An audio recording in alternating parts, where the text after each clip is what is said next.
I really tried to find some non-Nintendo related news to talk about that I found interesting, but all I came up with was two Nintendo stories. What's up, guys? It's RGT85. I'm not a Nintendo YouTuber, but if you are here and you are new, make sure you hit that subscribe button because I want to hit 500,000 subscribers this year. We have two stories that just happen to be about Nintendo that we're going to be talking about today. The first one, let's just dive straight into it. Gotta talk about the Metroids because everyone's talking about Metroid right now, and more importantly, everyone is talking about Metroid Prime right now, which is a good thing because Metroid Prime is great. You know, I feel like the greatness of Metroid Prime is definitely understated, especially in the modern era because of the fact that, well, we haven't gotten a new one since the Wii era, but the trilogy of Metroid Prime games, Metroid Prime 2 Echoes, Metroid Prime 3 Corruption, are some of my finest memories of the Nintendo related properties because I just thoroughly enjoy these games and they're so well built. And I feel like everyone is enjoying Metroid Prime Remastered and they're realizing how this gameplay formula is really just timeless and all it needed was some new visuals. Of course, Metroid Prime Remastered got full HD visuals, all the textures have been reworked, and people are for some reason questioning, well, is it a remaster or is it a remake? It's like, bro, the game is called Metroid Prime Remastered. I'm pretty sure it's a remaster if it's in the title of the game, but this has been selling very well on the Switch. Everyone seems to be very excited for it, and I've been thoroughly enjoying my time with it. But when you're talking about Metroid Prime, you of course have to talk about the fact that there are other games within the franchise, and when we go back to the whole Metroid Prime on Nintendo Switch thing, not including Metroid Prime 4, the original thought was that the trilogy would be coming to the Switch somehow, some way. And of course, you know, as time went on, people started to lose faith in it. I completely understand why, because it took so damn long, and then it was a stealth drop from Metroid Prime Remastered.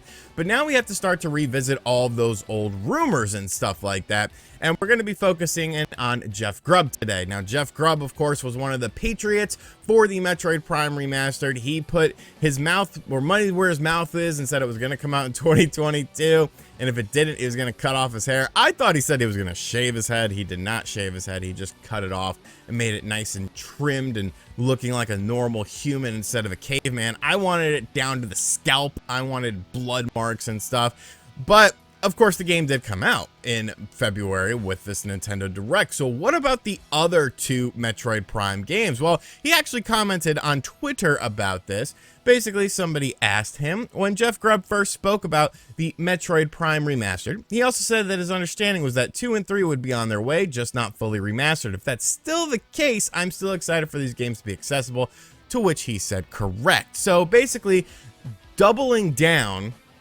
on the fact that 2 and 3 will be coming to the Switch. Now, that to me is very interesting because obviously the thought process is that it's not going to get the same treatment that Metroid Prime 1 did, which for some people might feel like a step back, but there are ways to sort of alleviate that, in my opinion, by bundling these two games together. You bundle these two games together as one download or one purchase or one cartridge. Maybe you throw another game in there, you know, Metroid Prime Hunters, another game that's going to be lost because of the fact that, you know, the Wii U eShop is closing down. There's going to be no way that that game is accessible to the point of where Nintendo can get money from it.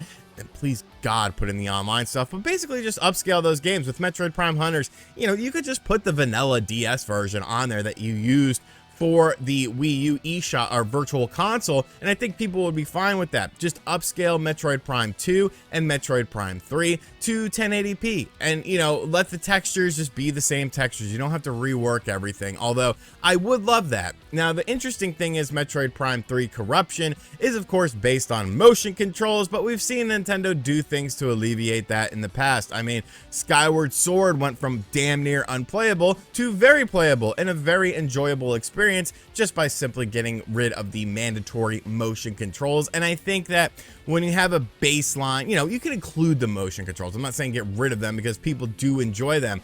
But for the average person, we don't want motion controls. We just want the normal ass Metroid Prime control scheme. Have that same dual analog stick scheme that you had with Metroid Prime Remastered. Upscale the game to 1080p, maybe put an additional game on there, and I think everyone would be happy. You know, what's that price point going to be? I'm not quite sure, but I'm excited for this. I want these games in 2023. Like, just release them towards the holiday of this year. You know, have a Metroid celebration and then lead up to Metroid Prime 4, which could be potentially a 2024 game, because I don't think it's coming out in 2023. But let me know, is this too much Metroid Prime?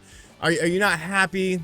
Do you want less Metroid Prime because you're a weirdo? Let me know what you think of it in the comment section down below. And finally, we're talking about Zelda Next. Zelda and Metroid. These are the two big Nintendo franchises. We can throw Mario in there too. Mario, he's got a movie coming out. You can call the phone number and get something cool with the plumber thing. I don't know. I'm not going to do that.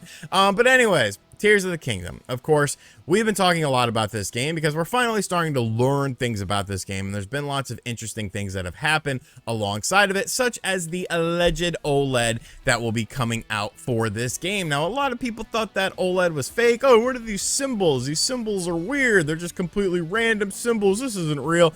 And then when we saw the collector's edition of Tears of the Kingdom that will be available, that's already sold out everywhere, you saw the same freaking symbols that you saw on the Switch OLED that everyone was denying. So at some point in time, you have to come to a realization that, hey, this Switch OLED is pretty much real. You know, this new Nintendo Switch variant is going to be real, and it makes sense for a multitude of reasons. A, Zelda is a very hot property right now, so why not make a little fancy Switch model for it? 2, you also have the fact that Nintendo is ramping up production of the Switch in 2023, and it's unprecedented. Nobody knows why in the 6th year a company is starting to ramp up production when obviously things are starting to trail off a bit in Japan. It's been 3 weeks and the PlayStation 5 has outsold it week after week after week, but nobody's talking about that because, I don't know, it's taboo to talk about, and people just made fun of me for talking about it, but now that it's happening more and more, you can't really deny it, but that's fine.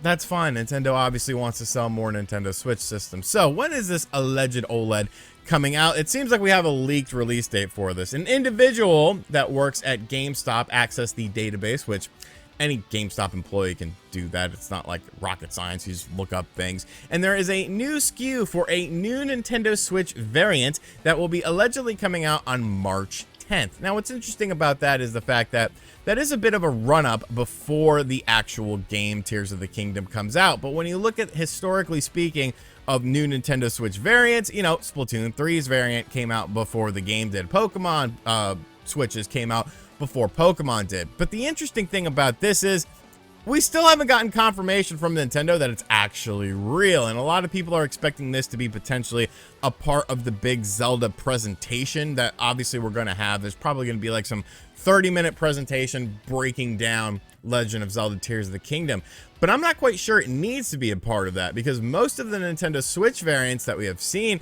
ended up just being kind of Twitter drops or something like that. You could simply just make a trailer, you know, a couple days before you decide to release this or access it for pre-orders or stuff like that, and you know, be like, oh yeah, it's coming out this day. I do find it a little bit interesting. We are kind of running out of time. It is February 16th. When does Nintendo want to do this system? But I do feel like they do have a bountiful supply of these, you know, pretty much ready to go, especially considering the fact that they are priming for a big 6th year when it comes to system sales, which still just confuses the hell out of me. Like, I get it, Tears of the Kingdom is going to be big, but I don't think it's going to outsell Breath of the Wild. I'm sorry, I just don't see that necessarily happening. It could, but I'm not quite sure I see that happening. But Nintendo seems to be banking very heavily on that fact, and banking very heavily on the fact that people will want to get this Switch variant. Will you be getting this Switch variant potentially on March 10th? Let me know in the comments down below. Alrighty, so that's going to do it for today's video. This is the second time I had to film it because my computer restarted last night, and for some reason the microphone was turned off. Let's just turn off the microphone in my recording stuff. So I record a whole video and it's just like, because that's entertaining. That's good stuff.